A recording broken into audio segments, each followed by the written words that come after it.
اهلا وسهلا بيكم. معاكم محمود صبحي في قناتكم مصدر للدعايه والاعلان. والنهارده مع اول درس جوه برنامج الاستريتور في السلسله الجديده اتعلم الاستريتور. هنتعرف النهارده على واجهه البرنامج، محتويات واجهه البرنامج وطريقه التعامل معاها، وازاي نفتح عمل جديد جوه البرنامج.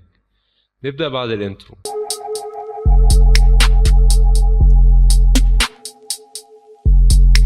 زي ما احنا ما شايفين قدامنا دي واجهة البرنامج، وموجود شرحها جوه الصورة اللي قدامنا وهشرحها دلوقتي. الجزء الأول، أول ما هنيجي نبص عندنا في الشريط العلوي اسمه المنيو بار. لو لاحظنا هنلاقي إن في تشابه ما بين واجهة برامج أدوب وتوزيعها، بس باختلاف الخصائص وتخصص كل أداة والقوائم على حسب البرنامج. في المنيو بار مقسوم جزئين، جزء المنيو بار وجزء الابليكيشن بار. في الابليكيشن بار لو جينا نبص فيه هنلاقي لو ضغطنا هنا هنفتح ادوب بريدج، وهنا بنعمل سيرش جوه ادوب ستوك. سيرش جوه ادوب ستوك بيوفر لنا تمبلتات جاهزه للتصميمات، سواء صور، خطوط، ملفات فيكتور جاهزه.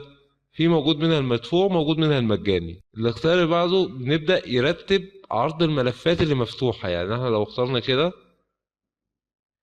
هنلاقي شكل الملفات اتغير. كل ما عدد الملفات ما زادت معانا طريقة توزيعها هيزيد، ده على حسب الشغل اللي احنا شغالينه. هنرجع للوضع الطبيعي، رجع معانا بالمنظر ده. هنا في الاسينشال اللي هو توزيع الادوات، يعني لو اخترنا برينتنج هنلاقي شكل الورك سبيس اللي احنا شغالين عليها كلها اتغير للطباعة. ان هو فتح لي الالوان، كلر جايد. كل ما هغير هيظهر لي ده برينتنج اند بروفنج. هنلاقي كل ما هختار في الاسينشال على حسب الورك سبيس اللي هشتغل عليها الاقيها بتتغير معانا. عايز ارجع للعادي للطبيعي، بروح قايم ضغط على الاسينشال هيرجعني للشكل الطبيعي للورك سبيس اللي انا بشتغل عليها. وممكن اعمل ورك سبيس مخصصه ان انا بحدد القوائم والادوات اللي انا بستخدمها واماكنها، واضغط هنا اقول له نيو ورك سبيس واسمي الورك سبيس اللي انا شغال عليه. ده في الاختيار من اسينشال. هنيجي بعد كده القائمة اللي بعدها، قائمة الكنترول بانل. هي غير برنامج الفوتوشوب، ان هي ثابتة واحنا شغالين. الاقيها بتبدأ تتغير لما بحدد الصورة او الملف اللي انا شغال عليه. يعني لو جيت كده انا مثلا رسمت المربع، الاقي الشكل اتغير على حسب الاداة. يعني كل ما اغير الاداة وابدا انفذ هتلاقيها ظاهرة معانا بنفس الطريقة دي كده، ان هو شكلها ثابت بتتغير. في حاجات فيها ثابتة وحاجات بتتغير على حسب الأداة اللي احنا بنستخدمها واحنا شغالين. زي ما شفنا أول ما استخدمت المستطيل في حاجات ظهرت معانا زيادة وحاجات ثابتة. في الكنترول بانل بنلاقي موجود معانا لون الفيل ولون الاستروك وحجم الاستروك وشكل الاستروك والأوباستي والستايل وإعدادات الملف. ده الكنترول بانل في البرنامج. والقائمة الجانبية قائمة الأدوات، ودي هنشرحها بالتفصيل في درس مستقل. واللي على الجنب اليمين اسمه كولابس بانل، ان هي القوائم الجانبيه، ان هي قائمه الالوان، الفرش، الابيرنس. وكل جزء فيها هنشرحها على حسب استخدامها. وفي الجزء السفلي هنلاقي معانا هنا الاستيتيو بار، بيجيب لنا الزوم والارت بورد اللي انا شغال عليه والاداه اللي انا منشطها. يعني لو غيرت الاداه هتلاقي اسم الاداه اتغير تحت. كل ما بغير اداه اسم الاداه بيتغير معانا. وطبعا في الصفحه الرئيسيه الجزء مكان العمل اللي احنا بنشتغل فيه في الاليستريتور بيتسمى ارت بورد، غير اليارات في الفوتوشوب. يعني ممكن افتح اكتر من ارت بورد في ملف عمل واحد وانا شغال. وهنشوف دلوقتي واحنا بنفتح ملف العمل وهنستفيد فيه في ايه. وطبعا لو لاحظنا هنا ان انا اقدر احرك القوائم واحطها في المكان على حسب المكان اللي انا هشتغل عليه او يناسبني، واقدر اوزع الشكل العام على حسب ما انا محتاج زي ما احنا شايفين كده. طيب لو انا حبيت افصل ده لوحده، انا ممكن اتحكم في الشكل العام للبرنامج زي ما احنا شايفين، واقدر اوزعه نفس الطريقة كده بالترتيب اللي انا محتاجه زي ما احنا شايفين. يبقى كده احنا اتعرفنا على واجهة البرنامج. هنتعرف دلوقتي ازاي نفتح ملف جديد جوه البرنامج.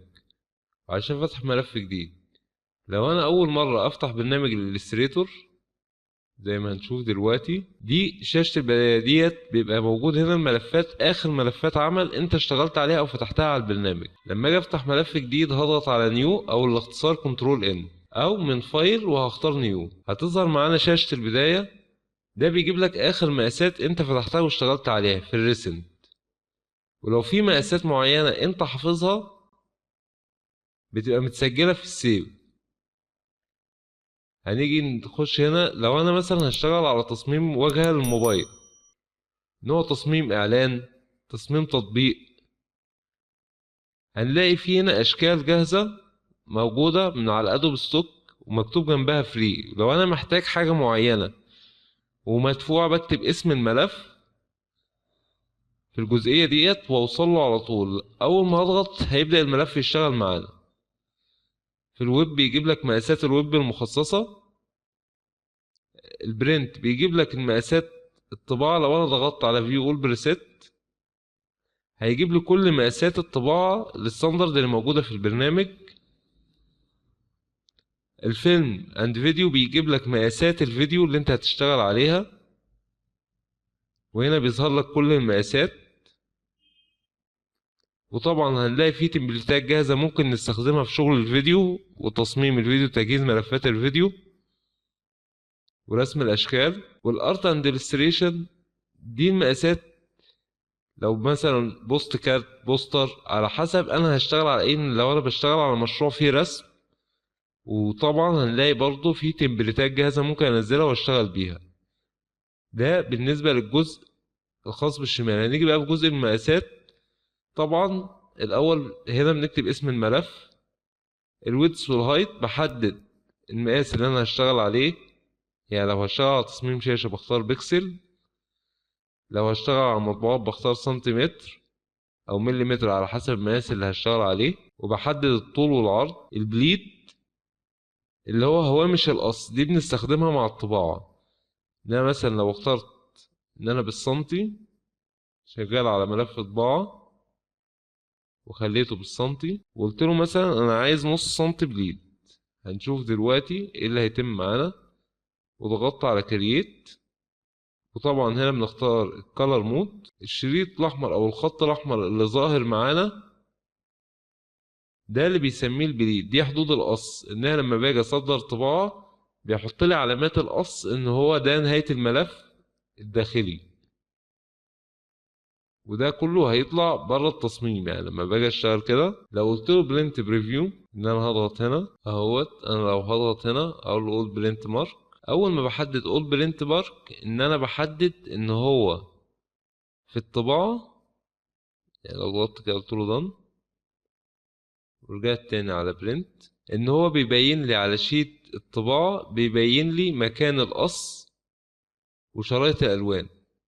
طبعا لو صدرت ملف قلت له برنت وهنديله اسم هيظهر لنا، هيطلع لنا ان هو ملف بي دي اف. لو جينا نفتحه كده اوبن زي ما احنا ما شايفين دي علامات القص اللي ظهرت معانا اهيت. ان انا وانا بقص دي علامات القص اللي ظهرت معايا. ده حدود البليد. ده البليد الخارجي ده كله هيتقص والجزء ده هو اللي هيظهر معانا. ده بالنسبة للبليد. هنرجع تاني للشاشة الرئيسية اللي احنا كنا شغالين عليها. فتح الملف عشان نشوف باقي الاعدادات.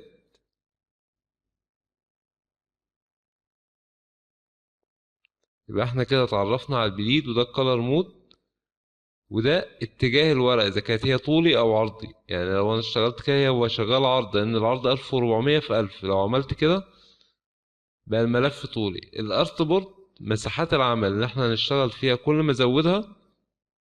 لو قلت له كرييت ظهر معايا دلوقتي هنا 4 ارت بورد، 4 مساحات عمل أنا ممكن اوزع الشغل عليهم واشتغل عليهم. لما ندخل هنا يبقى احنا كده اتعرفنا على الشاشة ديت ومحتوياتها. طب لو ضغطت على مور سيتنج هيظهر معانا نفس الشاشة العادية، بس انا بختار هنا بحدد الاسم. والجزء اللي كان موجود فوق هو موجود هنا في البروفايل. بحدد ايه اللي انا هشتغل عليه، هشتغل على برنت او ويب او موبايل على حسب ما انا ما هشتغل. يعني لو اخترت برنت هننزل هنا هتلاقي المقاسات معانا والبليد، وبعد كده نظام الالوان والراستر افكت اللي هو الريزوليوشن. هنا في برنامج الاستريتور ما بنستخدمش الريزوليوشن. لان ده برنامج فيكتور. الريزوليوشن بنستخدمه مع الفوتوشوب في برامج الراستر، فهنلاقي المكتوب هنا الراستر افكت، ان انا بيطلع لي الملف لو في صور بيطلع بجودة 300، اللي هو ده نظام الطباعة، ان انا اول ما اخترت طباعة طلع لي 300. طب لو انا اخترت هنا ويب جه ل 72، ما بيستخدمش ريزوليوشن 300. ولو اخترت فيلم اند فيديو نفس القصة، وعلى حسب الجرايد، ان انا عايز اخلي الخلفية تبقى لايت ميديوم. والبريفيو مود هختاره بنظام البيكسل او الاوفر برنت، وده هنتعرف عليه اكتر واحنا شغالين. وبكده يبقى احنا خلصنا الدرس الاول وتعرفنا على واجهة البرنامج وازاي نفتح ملف جديد. في الدرس الجاي هنبدأ نتعرف على القوائم اللي موجودة معانا وطريقة استخدامها والادوات. والسلام عليكم ورحمة الله وبركاته.